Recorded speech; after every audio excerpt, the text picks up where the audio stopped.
Assalamu alaikum warahmatullahi wabarakatuh. NorthBridge in 60 seconds by Sadam Syed, networking vSphere administrator and virtual instructor at NMTX and founder of NetDeveloper. So now let's look at here.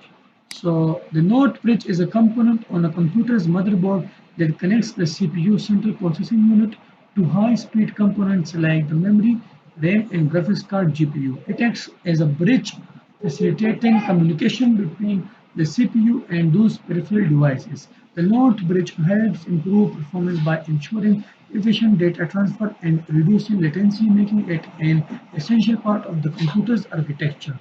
So here you can just check it, and this is we see this is the South Bridge, and this one is the North Bridge. Okay, so we have covered North Bridge later. What is North Bridge? It is a component on a computer's motherboard which connects CPU to high-speed components like RAM or graphics card.